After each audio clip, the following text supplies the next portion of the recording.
Sejam bem-vindos.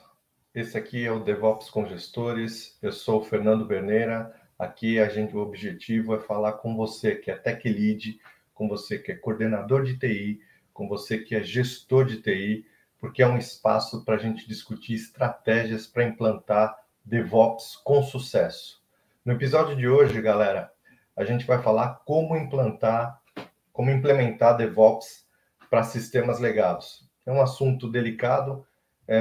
Sistema legado, a gente sabe que eles têm uma participação muito importante dentro das companhias, até porque muitos deles ainda rodam um core business das companhias, e a gente tem um custo muito alto de manutenção, evolução desse sistema, e também com relação à manutenção da própria infraestrutura, para manter esses sistemas funcionando e manter um ambiente de testes. Mas vamos discutir um pouquinho de como a gente pode melhorar esse cenário, transformando em uma grande oportunidade para que a gente tenha uma melhoria contínua aí e trazer novas práticas para esse ambiente de legado. A gente vai discutir isso nesse episódio. Legal aqui, galera, é o seguinte: a gente vai falar um pouquinho. Eu queria pedir para você, como eu falei, quero te chamar de manager, justamente pelo fato que vocês aqui são tech leads, coordenadores e gestores. Para simplificar a comunicação com vocês, eu quero chamar você de manager. E queria aproveitar e pedir para você, caso você ainda não tenha se inscrito aqui no canal, se inscrever e, ao final do vídeo, se você gostar, você dar o seu like e também compartilhar, e principalmente o que eu peço para você também, vamos comentar, vamos interagir, colocar suas ideias, ver se o vídeo fez sentido para vocês, qual a maior dificuldade que vocês, como gestores de times de TI, têm tido, por exemplo, com a implantação de DevOps, a adoção de DevOps envolvendo esses sistemas legados. Então, vamos deixar o comentário aí para a gente fazer essa discussão em conjunto aí. O grande objetivo aqui, pessoal, é ajudar vocês, que são gestores de TI, a implantar DevOps com sucesso, que é trazer, na prática, os princípios, as práticas, com métricas, dashboards, atrelado a resultado de negócio. Então, o objetivo aqui é que eu preciso que vocês também participem e comentem para a gente melhorar e a gente evoluir o conteúdo para vocês. Mas a gente tem algumas perguntas aqui para a gente começar a discutir essa questão de implantação de sistemas legados, trazer DevOps para esses sistemas legados. Então, a primeira pergunta que surge aqui é: quais são as características desses sistemas legados? Sei que muitos de vocês já conhecem, mas é importante para a gente dar o contexto, para a gente poder evoluir nessa conversa. E, manager, ao final desse vídeo, eu vou dar um passo a passo de como a gente vai implementar DevOps para esses sistemas legados e discutir como a gente pode fazer essa abordagem. Então, fica comigo que ao final a gente vai dar um passo a passo para vocês. Então, voltando, características dos sistemas legados. Normalmente, são sistemas mais antigos. Quando a gente fala de sistema mais antigo, muito provavelmente a gente está falando de uma arquitetura monolítica. Então, a gente pode estar falando de sistemas de 10 anos, 15 anos, quiçá 20 anos, né? Então, e continua evoluindo. Eu tive a possibilidade de trabalhar numa companhia que tem um sistema de mais de 20 anos. E é o sistema core da companhia no mercado financeiro, para fazer todo o business roda em cima desse sistema. Tá legal? Então, quando a gente tem um sistema como esse, normalmente a gente tem um grau de acoplamento altíssimo, ou seja, uma dependência entre vários componentes. Existe a possibilidade de que se tenha uma interface, uma modularização mais clara, mas também há casos em que a gente não tem essa definição muito clara e aí as coisas praticamente ficam muito difíceis de fazer qualquer mexida, qualquer investida, a não ser pensar em estratégias para reescrever e atualizar com novas interfaces, nos novos padrões, fazendo integração com o legado, por exemplo, através de técnicas de estrangulação, olhando por uma arquitetura. Mas a gente tem um custo altíssimo de manutenção e evolução do sistema, a manutenção da infra desse sistema. A gente tem, se a gente investiu em testes automatizados, a gente tem um trabalho muito, mesmo que se tenha teste automatizado, como o sistema ele normalmente é grande e tem muitas pessoas envolvidas para poder fazer com que esse sistema seja testado, seja desenvolvido. E aqui a gente está falando de muitas pessoas envolvidas mesmo. A gente está falando, pode chegar até centenas de pessoas, mas envolvendo uma quantidade grande de desenvolvedores. Você pode ter uma estrutura hierárquica envolvendo aí até 50 desenvolvedores, mais um conjunto grande de testadores, 5 a 10 ou até mesmo 15 testadores, todo o pessoal de infraestrutura e produção envolvido, por isso que a gente fala, e facilmente chega a 100 pessoas.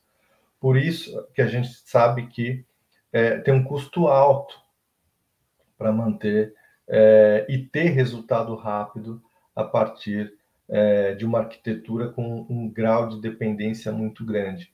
Porque o que a gente espera, o que a gente prefere é justamente trabalhar com sistemas menores, ou uma modularização bem modularizado, mas que seja autossuficiente, independente, que dê independência para as equipes. Agora, se eu tenho uma estrutura, como é o caso do sistema legado, onde normalmente muita gente, muitos desenvolvedores colocam a mão no código em várias partes do mesmo sistema, aí a gente tem uma complicação.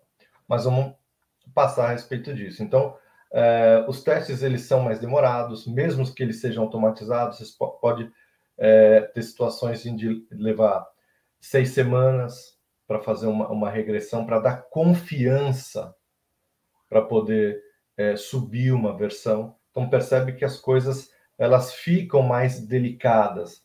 As modificações, como elas não são estanques, e eu tenho muitas pessoas envolvidas, então, até mesmo nos projetos, nas demandas, se altera a maior e se implementa a maior quantidade de funcionalidades possível, até para poder depois passar para uma equipe de testes e fazer toda essa regressão e volta. Então, acaba que fica sendo mais difícil de dar manutenção, mais delicado de dar manutenção, e a gente tem os tempos aí que são altos com relação à entrada em produção, justamente por toda essa complexidade e a dinâmica do dia a dia de trabalho envolvendo tantas pessoas.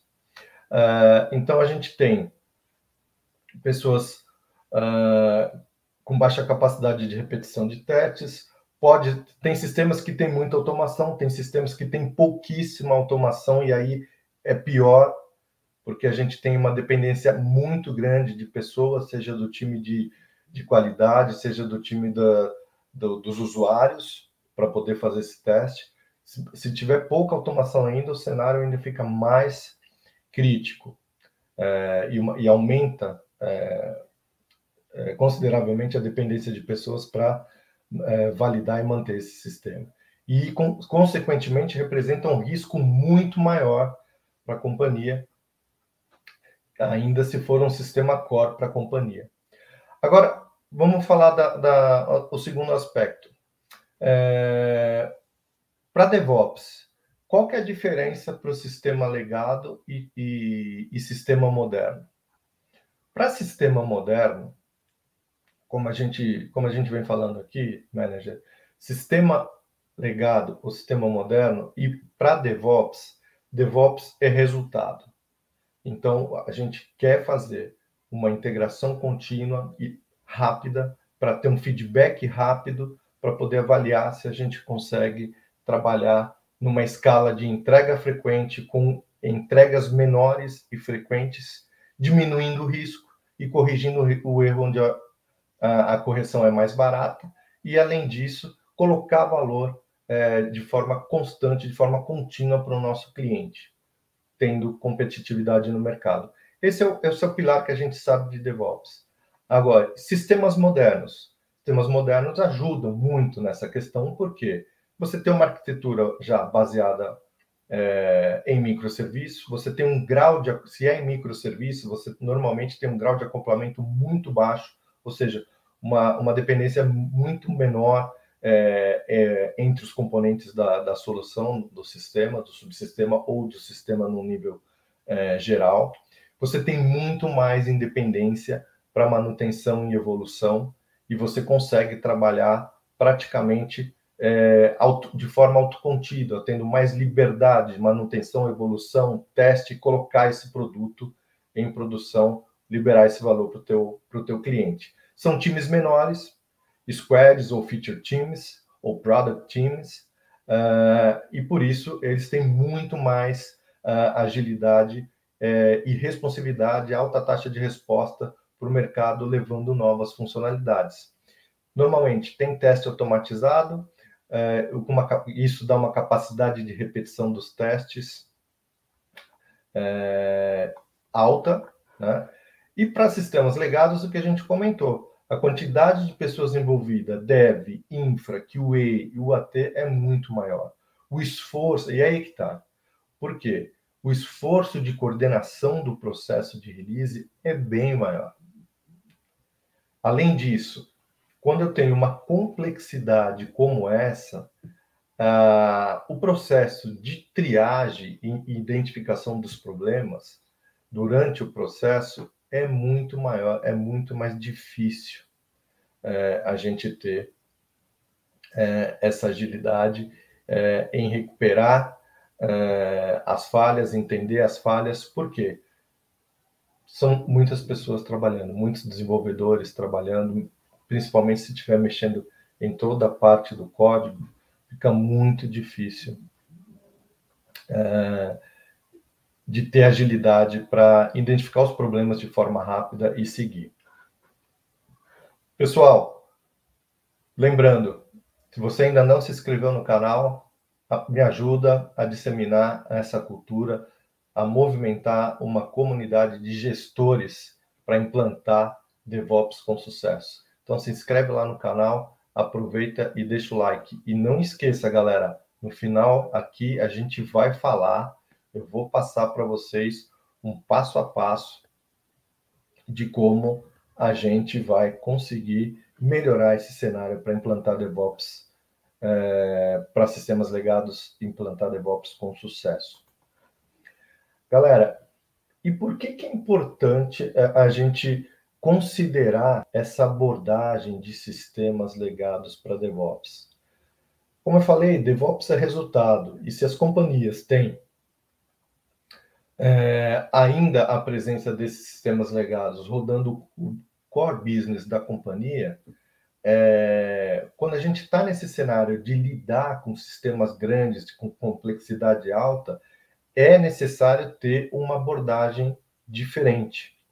E é um desafio. E se bem feito, essas oportunidades de melhoria, elas são muito maiores e trazem muitos mais resultados para a companhia, porque imagina a quantidade de ineficiência associada no desenvolvimento do código com um conjunto de pessoas, o número de pessoas que está envolvido nesse processo. Então, existe uma grande oportunidade de se melhorar o processo de desenvolvimento e trazer resultado para a companhia, se bem feito, olhando com calma e aplicando o passo a passo que a gente vai comentar aqui. onde que a gente está os maiores problemas, né? Onde que...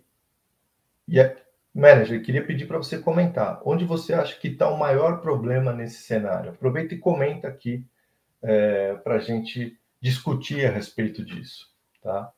Então, na forma como foi pensado o design do sistema, e nada de errado com isso, porque são sistemas antigos, era o que estava disponível na época, em termos de tecnologia, em termos de arquitetura, mas a gente vê também que mesmo tirando essa questão de que era o que estava disponível no momento de se desenhar o sistema, a tecnologia e a arquitetura disponível, a gente percebe também que tem algumas situações em que foi pensado ou foi desenhada uma arquitetura com um emaranhado e trazendo isso para o versionador de código, que fica praticamente impossível de fazer qualquer subdivisão de módulo ou de responsabilidade para as equipes. Então, aí sim é um ponto para ser olhado, porque isso sim poderia ter sido feito de uma forma mais razoável, né? E como que a gente pode tentar, se existe alguma alternativa para esse cenário, como que a gente pode melhorar isso? Bom, uma das coisas que a gente pode fazer é olhar para os sistemas, fazer um mapeamento e fazer uma divisão dos sistemas em 2 grupos. Inicialmente em 2 grupos.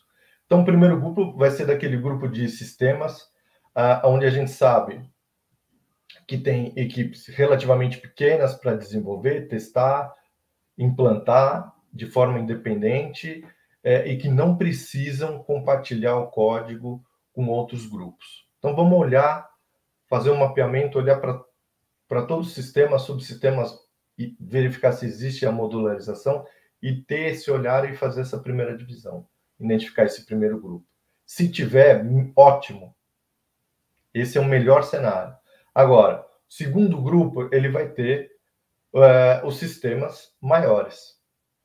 Um grupo de sistemas maiores, ou grupo de sistemas maiores, onde as pessoas precisam trabalhar juntos para desenvolver, para testar, para implantar, e tem um grau de acoplamento maior aqui, tá? E aí, dada essa complexidade, manager, o que a gente vai fazer? A próxima etapa é pegar esses sistemas que têm um grau de acoplamento maior e aí começar a formar grupos, tentar agrupar funcionalmente, ou ver em que estágio de agrupamento eles se encontram, para a gente começar a tentar fazer uma subdivisão, para entender quais são as pessoas que a gente precisa para desenvolver, testar e implantar com esse conjunto maior. E aí, o próximo passo é a gente olhar para cada um desses novos agrupamentos e tentar ver se existe alguma possibilidade, alguma mudança arquitetural, para identificar e que permita a gente fazer a divisão de sistemas em pedaços menores e mais gerenciáveis. Então, percebe? O que a gente está fazendo aqui é um mapeamento, identificando a possibilidade de ir dividindo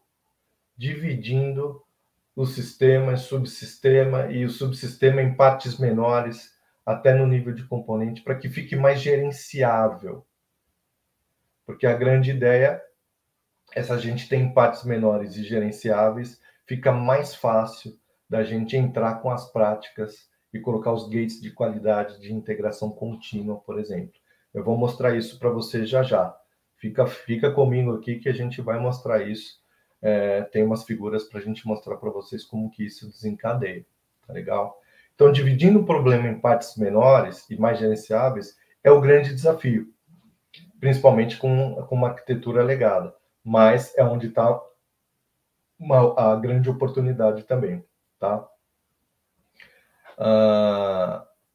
Vamos em frente. Então, vamos pensar o seguinte. Vamos entrar no passo a passo, mostrar as figuras para você. Só voltando aqui. Agora, se a gente tiver uma situação onde a gente tem uma visão de como eu falei, galera, se a gente conseguindo fazer essas subdivisões até chegar numa divisão de subsistema mais clara, aí a coisa começa a ficar mais gerenciável, tá legal? Então, agora vamos entrar nesse passo a passo que eu falei para vocês, tá legal? Então, vamos lá.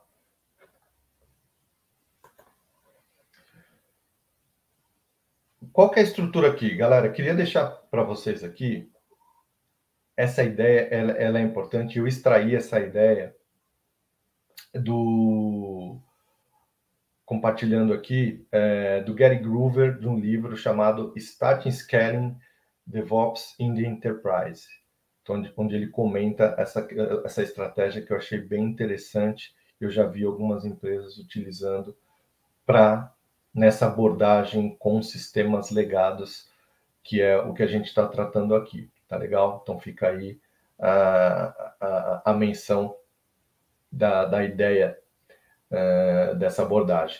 Então, como é que a gente pode fazer aqui? Prestar atenção. Então, a primeira etapa, galera, que a gente vai fazer aqui para projetar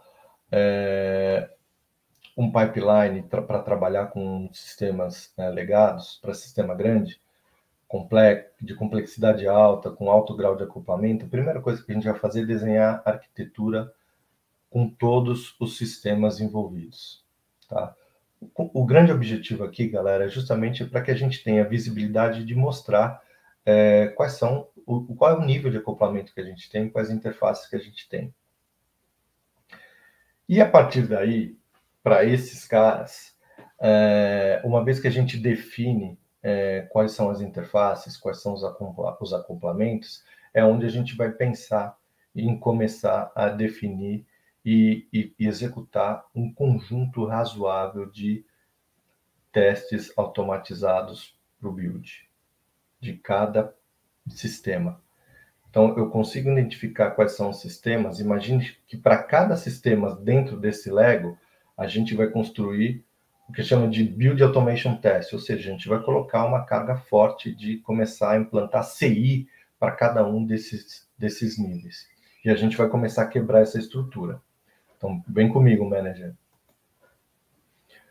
Depois que a gente identifica os subsistemas que a gente pode otimizar, a gente vai começar a entender como é a construção de cada um desses caras. Então, é importante a gente ter uma ideia aqui, é o seguinte, a questão é quantas pessoas estão envolvidas para fazer o desenvolvimento dessas partes menores, nessa primeira subdivisão, né?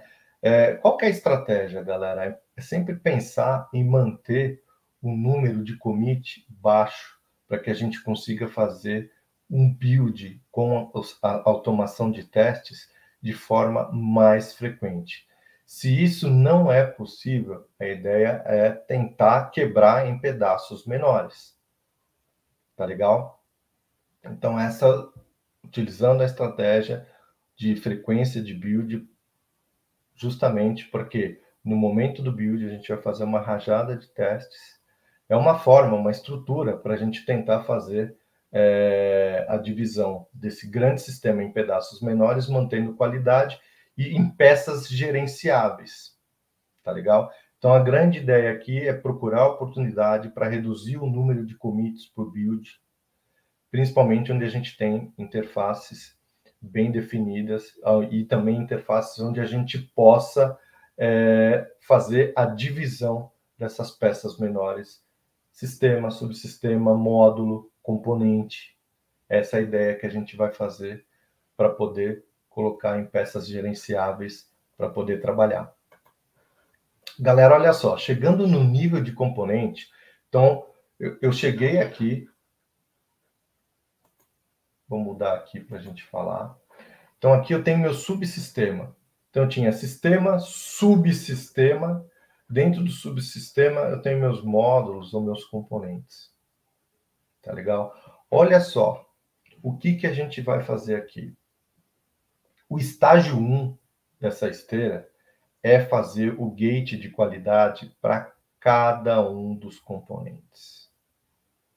Para cada um dos componentes. Tá legal? Então, a gente vai ter, a gente fazendo essa subdivisão, a gente automaticamente a gente vai subdividir e ter novas equipes trabalhando, responsáveis por cada um desses componentes. Posso ter equipe pegando 2 componentes, cada uma. Posso ter uma equipe para cada componente, responsável por cada componente, dependendo da especialização de negócio. Tá legal? Então, esse é o objetivo. Então, para cada componente, a gente vai, se a gente conseguiu fazer esse nível de especialização, aí agora está mais gerenciável. Então, a gente vai ter cada time sendo dono do seu componente, com um quality gate para cada um desses componentes, justamente para já nesse momento eliminar, manter a maior quantidade de builds possíveis para manter a qualidade na menor unidade que é um componente.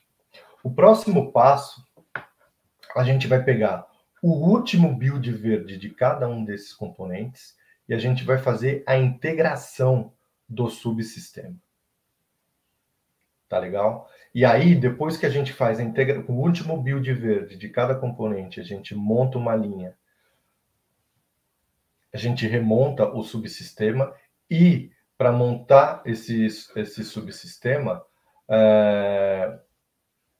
a gente vai rodar com o último build verde, a gente vai rodar todos juntos para ver se compila, usar a bateria de testes e passando uma bateria de testes em cima desse subsistema com a última versão do build verde, a gente vai jogar uma bateria de regressivo para deixar o subsistema em pé, para ver se ele para em pé. Tá acompanhando aqui, manager? Sistema, subsistema, componente. Então, do maior para o menor e a gente sobe a qualidade do menor para o maior. Essa é a estratégia. Decompõe e vai subindo. Tá legal? Então, aqui, do componente para o subcomponente. E aqui a gente vem aonde a gente já tem aqui, continuando o raciocínio, cada um dos subcomponentes que a gente tem aqui, dos subsistemas, perdão, a gente, novamente, a gente agora percebe que eu tenho quality gate aqui para o nível de subsistema.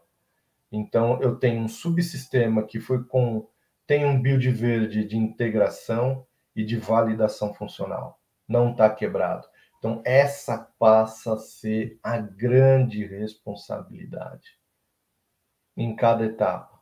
E principalmente no nível de subsistema, a top priority passa a ser de cada um da organização deixar esses builds de subsistemas verdes, para que a gente possa, finalmente, no estágio 4 aqui, já integrar todos os subsistemas, pegar o último build verde da integração do nível de sistema e jogar uma regressão completa antes de entrar em produção.